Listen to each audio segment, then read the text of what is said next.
Friends, स्वागत है आप सभी का हमारे ऑनलाइन यूट्यूब चैनल पर। आज हम बात करने वाले हैं 2016 के क्वेश्चन की। ठीक है, यूनिट सेकंड चल रही है हमारी। यूनिट सेकंड में 2016 का क्वेश्चन देखेंगे। 2015 इससे पहले 2017 का क्वेश्चन हम देख चुके हैं।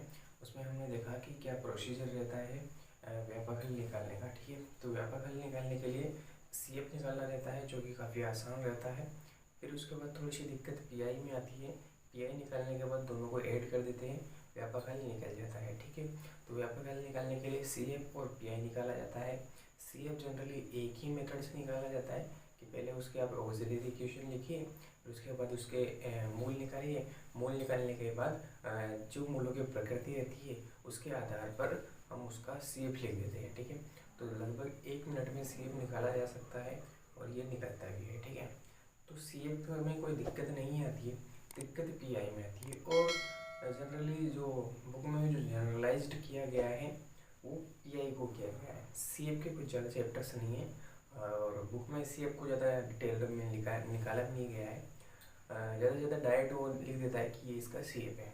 फिर प्रोसीजर हमारा PI से स्टार्ट होता है। ठीक है, क्योंकि दिक्कत PI में आती है और अलग अलग टाइप के PIs को अलग अलग तरीके से सोल्व किया गया है। ठीक है, तो PI में दिक्कत आती है और PI के ही बहुत सारे टाइप्स बना रखे हैं बुक में और उन टाइप को अलग अलग मेथड से सोल्व किया जाता है। जैसे मैं बात करूं तो PI को सोल्व करने के लिए 5 विधियां दी गई है, जिन्हें शॉर्ट मेथड्स कहते हैं। ठीक है, तो 5 लघु विधियां दी गई है, यानी कि आपको 5 तरह के PI निकालने पड़ सकते हैं। ठीक है, यानी कि क्यू के आधार पर। आधार किसे बनाया गया है?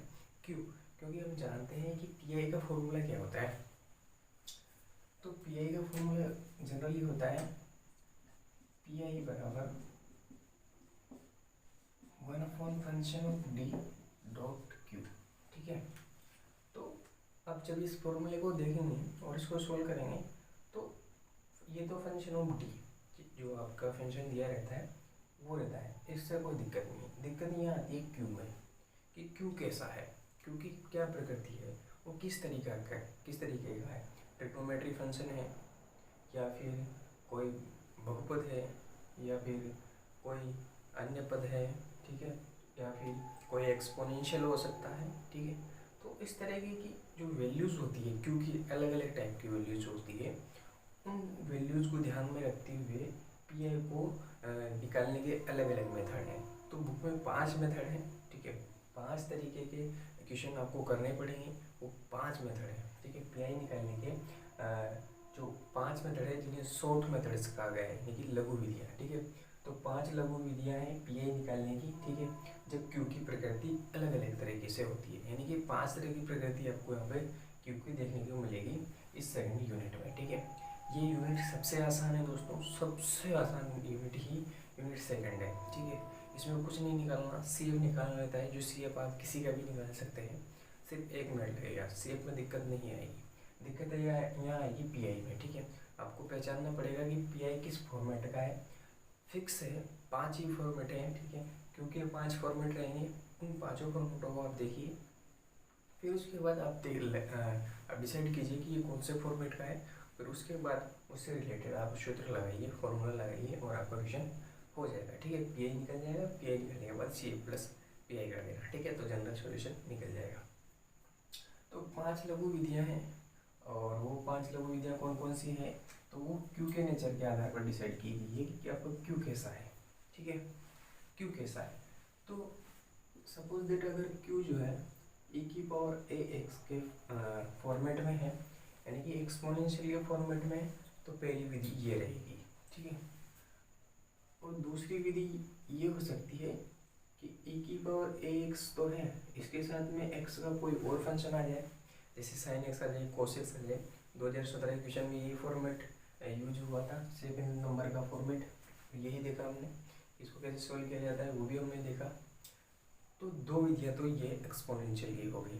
ठीक है, तीसरी विधि आती है sine hyperbolic x cos hyperbolic x। ठीक है, इस फॉर्मेट में आपको देखने को मिल सकती है जब Q की वैल्यू ये हो। ठीक है, उसके बाद चौथा आता है, एक चीज़ और आपको यहाँ पे देखने को मिलती है, साइन हो गया, एक्सपोनेंशियल हो गया, x की पावर n, क्या एक्स की पावर एन, ठीक है। तो एक्स की पावर एन, जब क्यू की वैल्यू क्या हो, एक्स की पावर एन हो, ठीक है, यानी कि एक्स के पदों में हो, और उसकी पावर 1 भी हो सकती है, 2 भी हो सकती है, कुछ भी हो सकती है, ठीक है। एन धनात्मक पूर्णांक यहाँ पर है ना, तो एक्स के पदों में अगर आपको क्यू मिलता है तो उसको सोल्व करने की अलग विधि है। नेक्स्ट 5 है, नंबर 5, ठीक है सर। अगर एक्स के साथ कोई और फंक्शन आ जाए v का, एक्स के साथ एक्स का ही कोई अन्य फलन आ जाए गुणा में, ठीक है, दो फलन हो जाए, जैसे यहाँ पर हुआ। एक्सपोनेंशियल को सोल्व करने की अलग विधि है। एक्सपोनेंशियल के साथ एक्स का और अन्य फलन आ जाए तो उसको सोल्व करने की अलग विधि है।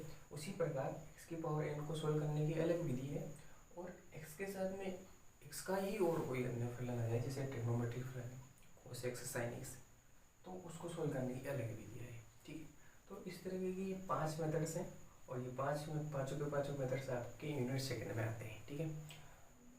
ये पी निकालने के हैं जनरली, ठीक है, तो मेन रोल पी का ही रहता है, सीएफ तो कुछ रहता ही नहीं है।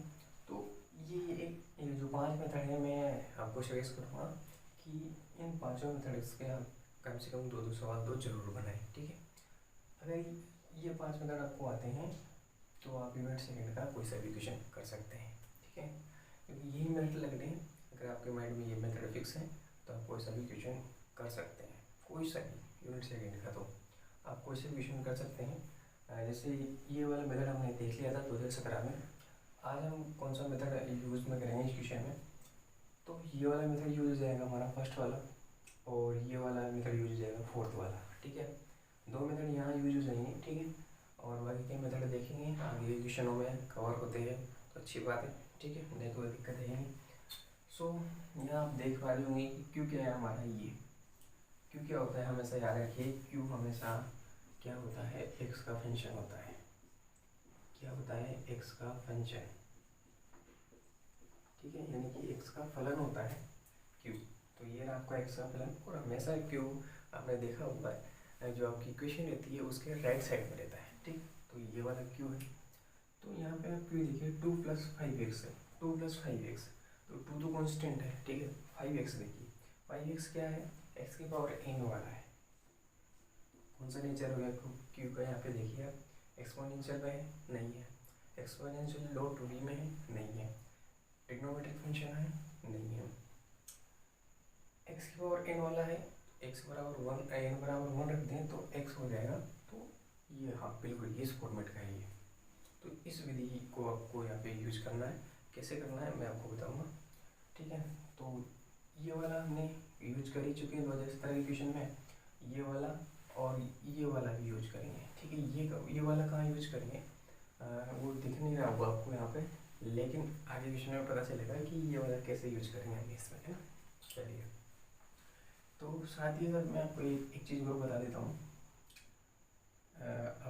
काफ़ी छोटी क्लासों में आपने देखा होगा कि किसी की भी पावर हो, चाहे एक्सपोनेंशियल हो, अगर किसी की भी पावर 0 होती है, चाहे एक्सपोनेंशियल हो, चाहे कोई भी नंबर हो, ठीक है, अगर किसी की भी पावर 0 है, अगर किसी की भी पावर 0 है तो उसकी वैल्यू 1 होती है। क्या होती है, 1 होती है, ठीक है। तो आप इस चीज़ को याद रखिए। अगर मैं इस चीज़ को ऐसे भी लिखूँ तो भी कोई फर्क नहीं पड़ना चाहिए इसको, e की पावर 0.x, क्योंकि x को मैं 0 से मल्टीप्लाई करूँगा तो मेरे पास क्या हो जाएगा, e की पावर 0 ही आ जाएगा, और इसकी वैल्यू 1 होती है, ठीक है। तो मैं 1 को क्या ले सकता हूँ, e की पावर 0.x भी लिख सकता हूँ, ठीक है। तो ये वाला कंसेप्ट भी हम यूज़ करेंगे। उसके बाद एक चीज़ और याद रखिए आप कि 1 - d, 1 - d, और इसकी पावर है -1, क्या है, इसकी पावर है -1, ठीक है। तो इसको कैसे सॉल्व किया जाता है, इसको प्रसार करके सॉल्व किया जाता है, ठीक है। आप इसका प्रसार कर दीजिए, एक्सटेंशन कर दीजिए, तो ये सॉल्व हो जाएगा। तो इसका प्रसार कैसे होता है, आप देखिए, ये जो यहाँ पर पावर होती है वो सीधी यहाँ मल्टीप्लाई हो जाती है, ठीक है। तो ये माइनस से माइनस मल्टीप्लाई हुआ तो प्लस हो जाएगा, ठीक है। और अगर यहाँ प्लस होता तो तब क्या होता, अब ये माइनस ये प्लस से मल्टीप्लाई होता तो माइनस हो जाता। तो ये 1 तो फिक्स रहता ही है, ये आगे वाला, ठीक है, इसको नहीं छेड़ते। और यहाँ बनाना भी ज़रूरी है, ठीक है, नहीं आता है तो बनाना पड़ता है, ठीक है, डिवाइड करके बनाना पड़ता है। तो ये 1 फिक्स रहेगा।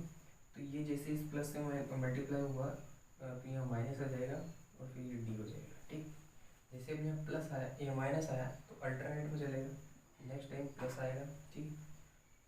अब डी का क्या हो जाएगा, डी स्क्वायर हो जाएगा, ठीक। उसी प्रकार अब minus dot dot dot dot आगे ये इसी प्रकार इसका प्रसार होता रहेगा, ठीक है। ये प्रसार कहाँ तक करना पड़ेगा क्वेश्चनों में, ये x की पावर बताएगी कि ये इस वाले मेथड में काम आएगा। x की पावर n को सोल्व करने में आपको ये प्रसार करने की ज़रूरत पड़ेगी, ठीक है। तो प्रसार कहाँ तक करना है वो ये बताएगा कि x की कितनी पावर है, ठीक है। जितनी, सपोज दैट x की पावर कितनी है 2, x की पावर कितनी है 2। अगर x की पावर 2 है तो आपको डी स्क्वायर तक प्रसार करना है, बाकी डॉट डॉट लगा करके छोड़ देना है, ठीक है। क्यों छोड़ देना है, क्योंकि इसके आगे जब आप लिखेंगे, जैसे सपोज दैट मैंने लिखा डी क्यूब, ठीक है। तो डी क्यूब लिखने का तात्पर्य ये हो गया कि ये आपको 3 बार डिफ्रेंशिएशन करना है, क्योंकि डी का मतलब डी बाई डी एक्स होता है, यानी कि डिफ्रेंशिएशन। तो इसका मतलब ये है कि ये 3 कोटि का डिफ्रेंशिएशन है। इसका मतलब ये है कि आपको 3 बार डिफ्रेंशिएशन करना है। अब सपोज दैट आपके पास एक्स स्क्वायर है और आपने डी क्यूब तक प्रसार कर दिया है, ठीक है, कोई दिक्कत नहीं।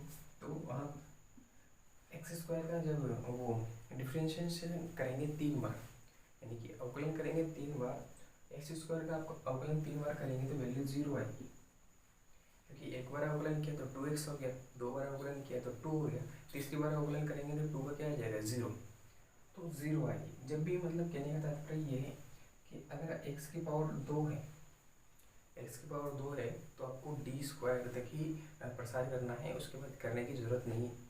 क्योंकि अगर आपने किया, ठीक है, और जैसे डी क्यूब ले लिया, सब डी क्यूब भी ले लिया हम लोग, तो डी क्यूब भी लेना है, ठीक है। तो डी क्यूब ले लोगे तो उसकी वैल्यू 0 आ जाएगी। कैसे आएगी ये मैंने बताया अभी, ठीक है।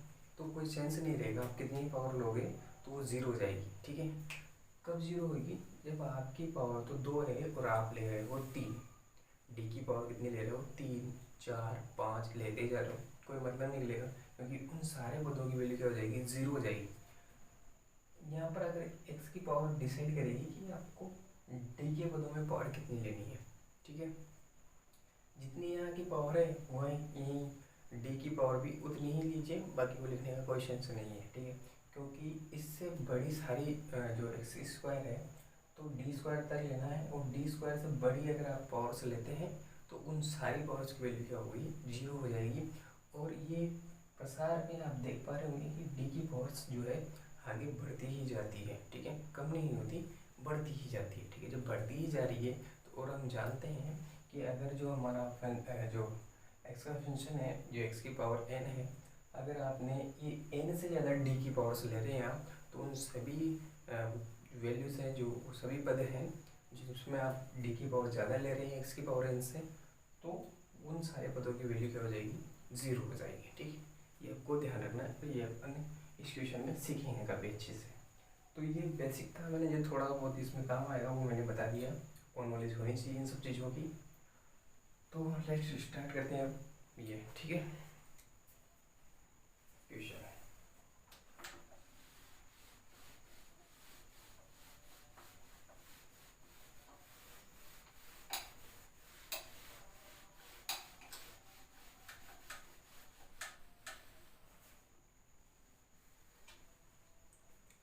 देखिए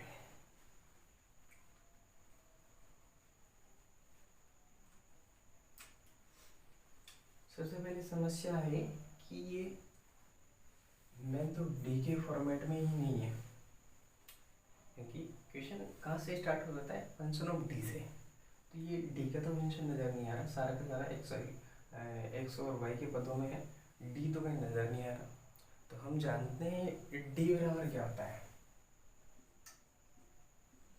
D by d x, differentiation भाई, डी बराबर क्या होता है डी बाई डी एक्स, ठीक है।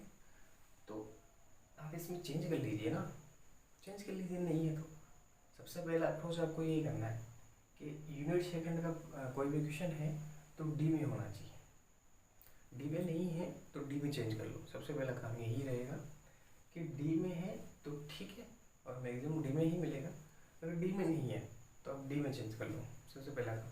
और डी का मतलब डी बाई डी एक्स है और डी टू का मतलब क्या है, डी की पावर 2, इसका मतलब D two by d x square है। पावर्स बढ़ रही है और वो कितने कोटि का होता जा रहा है वो बताना है यहाँ पर, ठीक है। जैसे डी की पावर में 3 कर दूँ, ठीक है, तो वो जाएगा तृतीय कोटि का, यानी कि ठीक है D Q by d x cube, ठीक है। तो आप समझ पा रहे होंगे। अब यहाँ पे देखिए, आप याद रखना ये डी की वैल्यू क्या है, डी बाई डी एक्स होती है, याद रखना है ना। अगर मैं ऐसा लिख दूँ कि d y by d x की वैल्यू क्या होगी इन फॉर्म ऑफ डी, तो डी के फॉर्म में d y by d x की वैल्यू हो जाएगी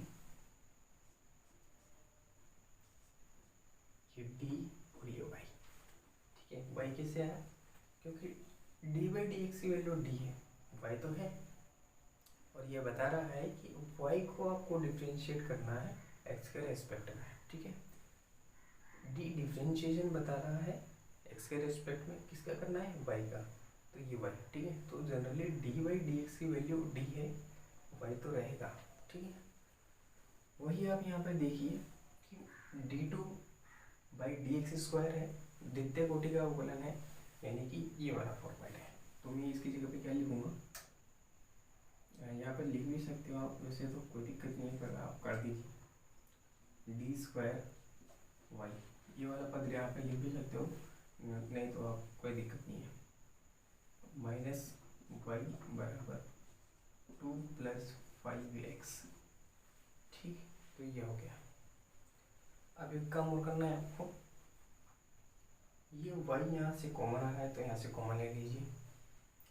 सो ये डी स्क्वायर माइनस 1, ये वहाँ से यहाँ से y कॉमन आ गया 2 + 5x, ठीक। तो मैंने यहाँ से y कॉमन ले लिया। अच्छा, अब ये आपका फॉर्मेट बन चुका है, ठीक है, डी का एकदम बढ़िया फॉर्मेट बन चुका है, ठीक है। आपका क्वेश्चन इसी फॉर्मेट में रहेगा, फंक्शन ऑफ डी रहेगा और dot y equals to q, तो ये फॉर्मेट रहेगा। इस फॉर्मेट में आपको बनाना रहेगा, अगर वह d y by d x के फॉर्मेट में दिया हुआ है, एक्स और वाई के पदों में दिया हुआ है, तो आपको डी के पदों में यहाँ तक सॉल्व करना है।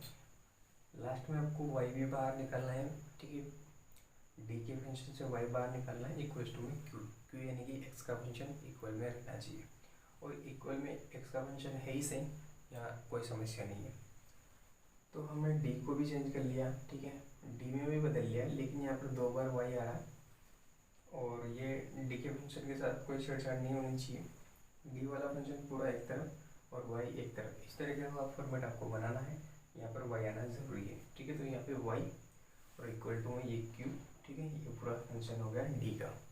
तो इस फॉर्मेट में बनाइए क्वेश्चन को, ठीक है, ये पहला काम, ठीक है, इतना कर लिया। अब आपका क्वेश्चन स्टार्ट होता है यहाँ से क्वेश्चन स्टार्ट होता है, ठीक है। ये तो सामान्य सी बात है, ठीक है, आपको ये इतना तो करना ही है, ठीक है। चलो, तो सबसे पहले अपन क्या निकालते हैं, सबसे पहले हम निकालते हैं, जब हमारा क्वेश्चन ऐसे दिया हुआ रहता है तो सबसे पहले हम निकालते हैं CF, ठीक है। CF निकालने के लिए क्या प्रोसीजर रहता है, आपको जब भी क्वेश्चन दिखे यूनिट सेकंड का, फटाक से देखो कि अरे ऐसा है तो डी में चेंज करो, अगर ऐसा है तो तुरंत ऑक्सिलरी इक्वेशन लिख देनी है। क्या लिखनी है, ऑक्सिलरी इक्वेशन, यानी कि सहायक समीकरण। सहायक समीकरण लिखने के बजाय आप AE लिख दीजिए, ऑक्सिलरी इक्वेशन, ये सही रहेगा। तो ऑक्सिलरी इक्वेशन हम जानते हैं कि क्या होती है, फंक्शन ऑफ एम होती है, function of m equals to 0। तो ये बताती है कि आपको डी की जगह एम रखना है, जिससे वो फंक्शन एम का बन जाएगा और उसकी वैल्यू 0 के बराबर रखनी है। तो डी की जगह पे एम रखूँगा मैं, m square minus 1 equals to 0, ठीक, यहाँ तक रखा मैंने। उसके बाद यहाँ पे देखिए हम एम स्क्वायर बराबर कितना हो जाएगा 1, ठीक है। तो यहाँ से एम की वैल्यू जो आएगी +-1, ठीक है, क्या आ गई +-1। तो रियल नंबर है, तो रियल नंबर का CF कैसे निकाला जाता है, तो इसका सी एफ होगा, इसका फॉर्मूला होता है C1 ई की पावर m1x प्लस C2 ई की power m2x plus dot dot dot. इसी प्रकार कितने मूल है वहाँ तक आप लिख सकते हैं, ठीक है। चूँकि मूल दो ही है, कौन से, एक बार प्लस का वन, एक बार माइनस का वन, ठीक है। यानी कि m1 का काम कौन करेगा, प्लस का वन, m2 का काम कौन करेगा, माइनस का वन, ठीक है। तो रख दीजिए यहाँ पर वैल्यू, ये C1 ई की पावर m1 की जगह पर एक बार प्लस का वन, ठीक है, 1 डॉट x एक्स हो जाएगा, प्लस C2 ई की पावर m2 की जगह पर अब माइनस का वन, तो ये माइनस का x, ठीक है। तो ये आपका CF आ गया। इक्वेशन नंबर फर्स्ट दे दीजिए। तो CF निकाल दिया। दूसरा काम क्या रहता है, PI निकालने का, ठीक है। क्या काम रहता है दूसरा, PI निकालने का। तो एक तरीके से ये काफ़ी आसान रहता है, ठीक है। ऑक्सिलरी इक्वेशन लिखो, जब भी इक्वेशन दिख जाए तुरंत ऑक्सिलरी इक्वेशन लिख दो। ऑक्सिलरी इक्वेशन लिखने के बाद आपको m की वैल्यूज़ मिली, m की वैल्यूज़ तो मिल गया। अब इसका m की वैल्यूज़ को क्या करोगे, m की वैल्यूज़ का कुछ नहीं करना है, CF बना देना है, CF बना दोगे, ठीक है। अब CF क्यों निकाला भाई साहब, क्योंकि CF कहाँ काम आता है जनरल सॉल्यूशन लिखने में, कि उसको PI के साथ जोड़ करके हम बता सकें कि y बराबर CF प्लस PI होता है, ठीक है। तो CF निकाल लिया तो फिर PI भी निकालना पड़ेगा। तो PI का फॉर्मूला क्या होता है, दो चार बार क्वेश्चनों में आप लिखेंगे तो आपको आदत हो जाएगी कि PI बराबर क्या होता है,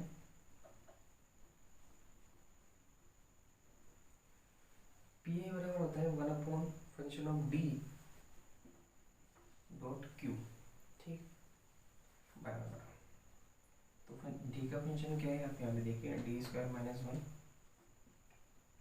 D स्क्वायर माइनस वन, और Q क्या है 2 प्लस 5x, ठीक। तो ये फॉर्मूला दिया हुआ है। अच्छा, तो क्या मैं इन दोनों को अलग अलग कर लूँ, यानी कि 1 upon d square minus one, एक बार तो 2 से मल्टीप्लाई होगा और दूसरी बार 5x है। तो यहाँ देखिए मैं इसको रफ कर देता हूँ।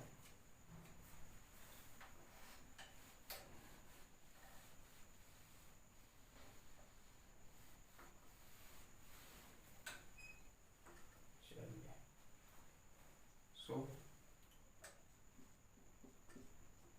PI equals to 1 upon d square minus one, ठीक है। इसको एक बार 2 से मल्टीप्लाई किया, प्लस दूसरी बार 5x से मल्टीप्लाई करेंगे,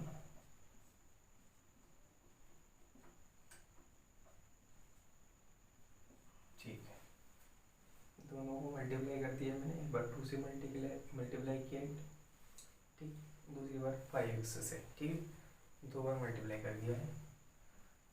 अब यहाँ पे देखिए आप, ये डिफरेंशिएशन है, क्या है डिफरेंशिएशन, कांस्टेंट का डिफरेंशिएशन कर सकते हो क्या, नहीं। तो कांस्टेंट जो राशि है वो एक तरफ आ जाएगी, ठीक है। आप उसको इस डिफरेंशिएशन से मुक्त कर सकते हैं, एक तरफ रख सकते हैं, ठीक है।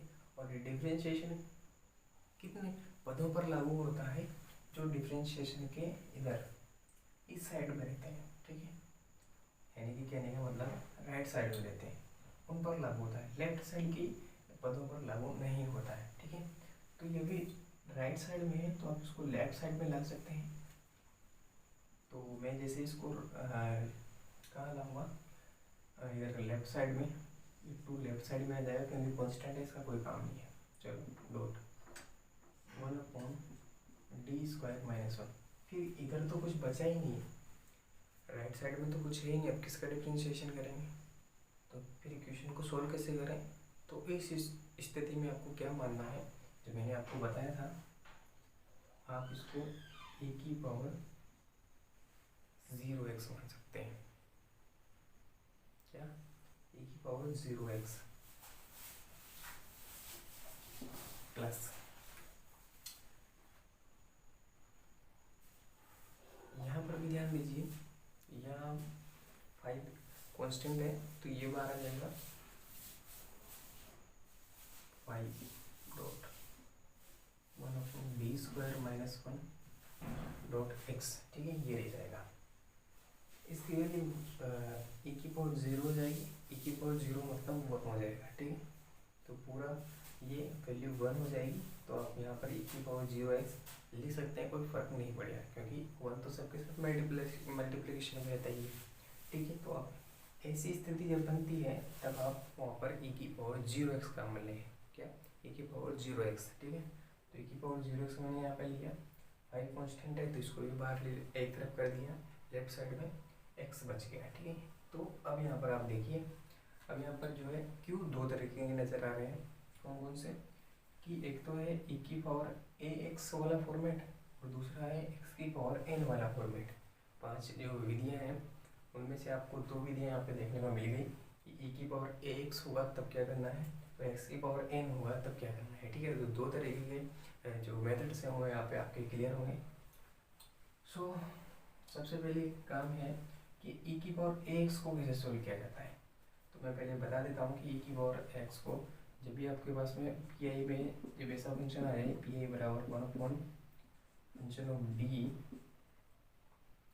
e की पावर ax, ठीक है, ऐसा आ जाए तब आपको क्या करना है, ठीक है।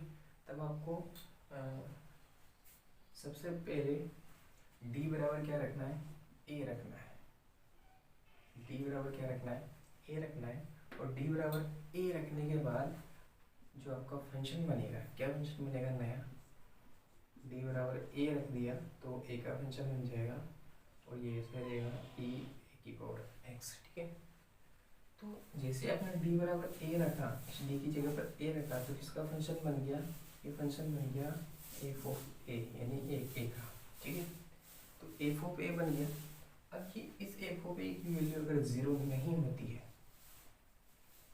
अगर आपने d बराबर a तो रख दिया लेकिन a रखने के बाद जो नीचे वाला पद है आपका उसकी वैल्यू 0 नहीं होती है, यानी कि जो पद बना है फंक्शन ऑफ a, अगर इसकी वैल्यू 0 नहीं होती है तो आप d बराबर a रख सकते हैं, कोई दिक्कत नहीं है, ठीक है। और आपका क्वेश्चन वहाँ सोल्व हो जाएगा, ठीक है। आपको बात समझ में आई क्या, कि अगर ऐसी सिचुएशन आती है, यानी कि आपको e की पावर ax का सोल्व करना है, इसको e की पावर ax वाली स्थिति बनती है, तब आपको क्या करना है, सबसे पहले इस a को d बराबर रखना है, ठीक है। तो d बराबर a रखोगे तो फंक्शन ऑफ a बन जाएगा नीचे, ठीक है।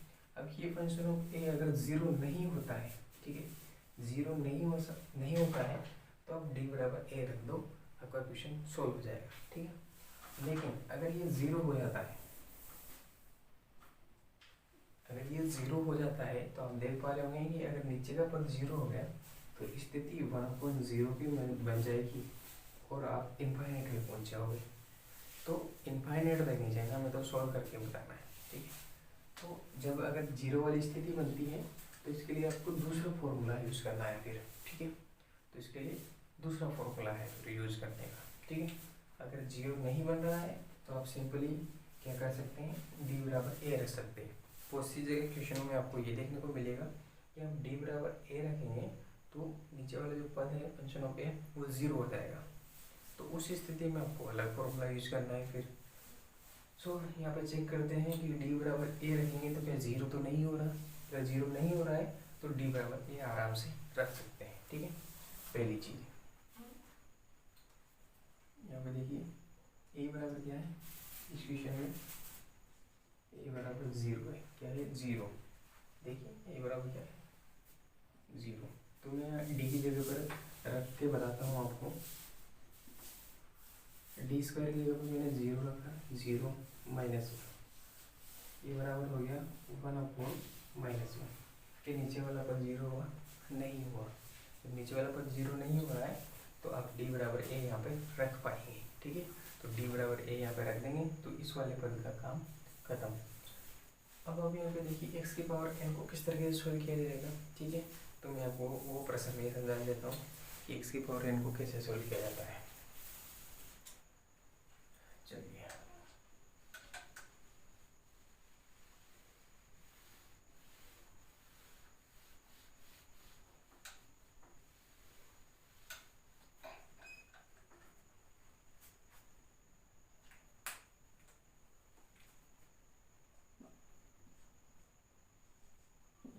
से डी से, ठीक है।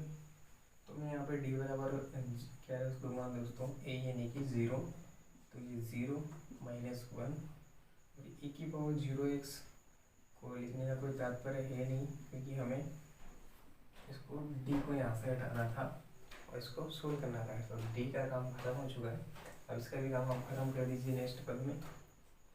चलो अब x की पावर n का कैसे करते हैं, ठीक है। इधर का तो काम खत्म हो गया। आपको ये देखना पड़ेगा कि किस तरह का है। d² -1 है, ठीक है। तो सबसे पहले आप ऐसा करिए, 1 को आगे लाइए, d को पीछे लाइए, ठीक है। तो कैसे आएगा, तो यहाँ से मैं माइनस कॉमन लूँगा, ठीक है। तो ये माइनस का 5 हो जाएगा, ठीक है। क्या हो जाएगा माइनस का 5, ठीक है, डॉट। तो क्या हो जाएगा 1 - d² x, ठीक है। जब भी इस तरीके का फंक्शन बनता है 1 - d², ठीक है, तो आपको क्या करना रहता है, ये 1 - d² को आप कहाँ ले जाइए, ऊपर ले जाइए, ठीक है। अभी यहाँ पर देख पा रहे होंगे आप 1 - d² की पावर कितनी है, 1 है, ठीक है। सबकी पावर 1 तो होती है, जैसे यहाँ पर भी x की पावर 1 है, तो 1 - d² की पावर 1 है, ऊपर जाती क्या हो जाएगी, -1 हो जाएगी, ठीक है।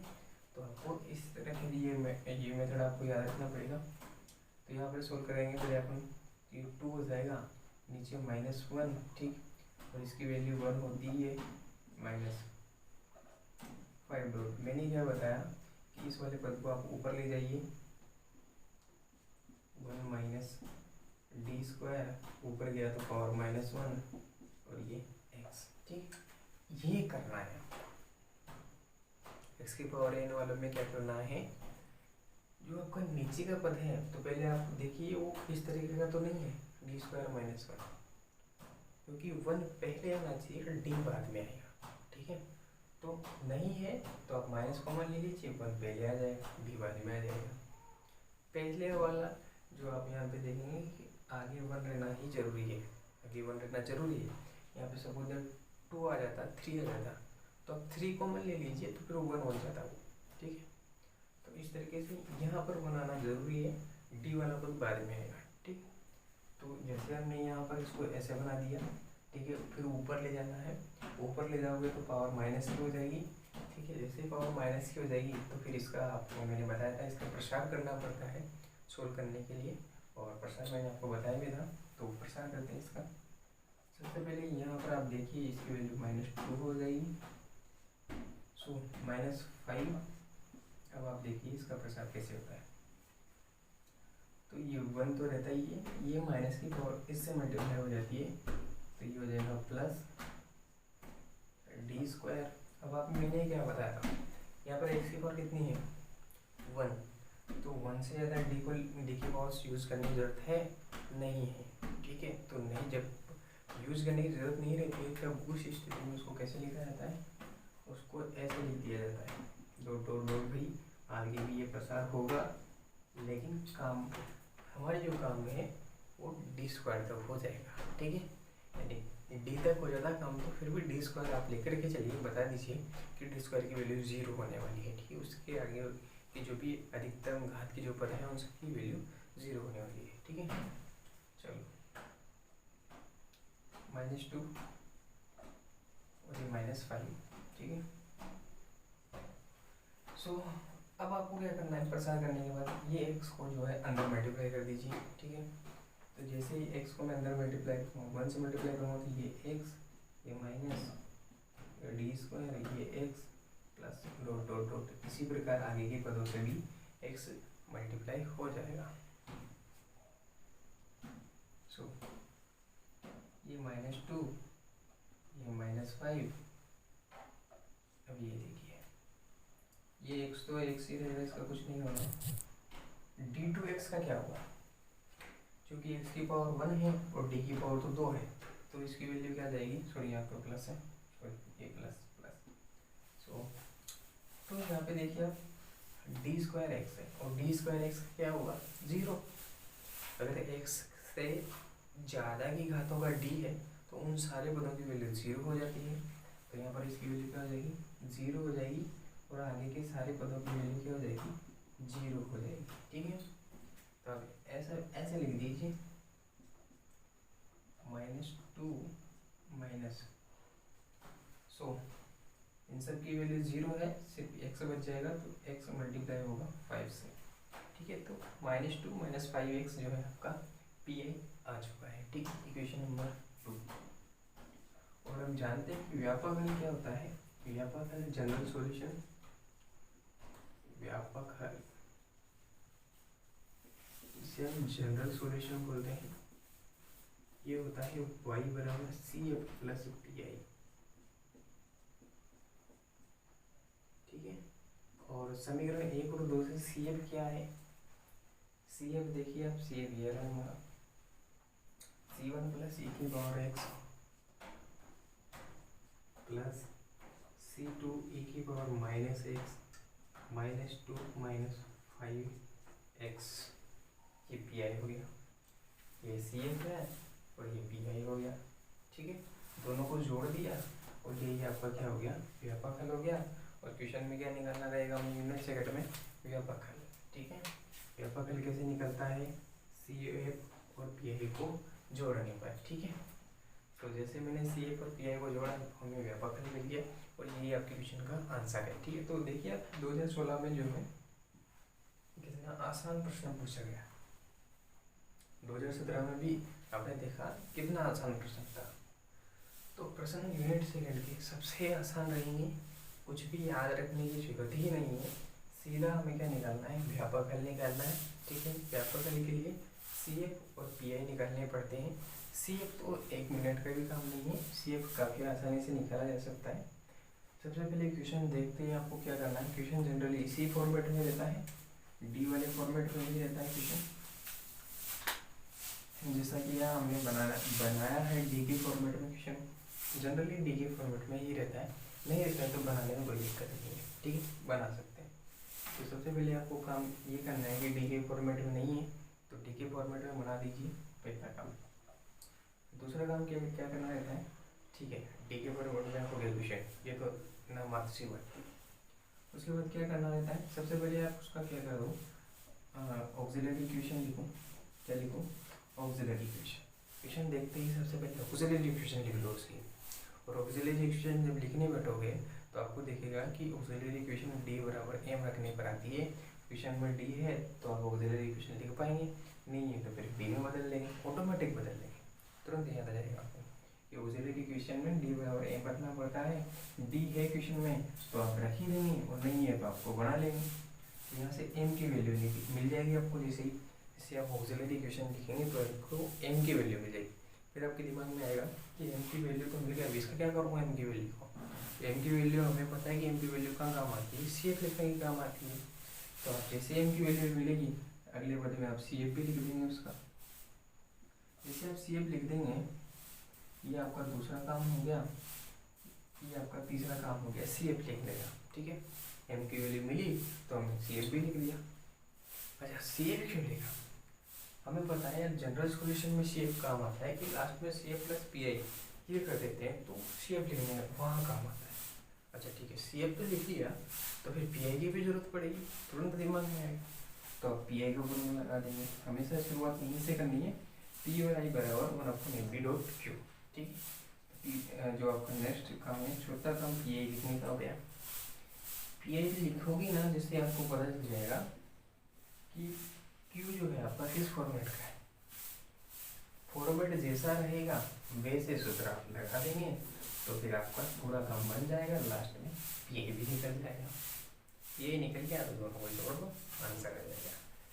बाधा कहाँ आती है, स्टूडेंट रुकता कहाँ है, रुकता यही है कि इसके बाद क्या करेगा।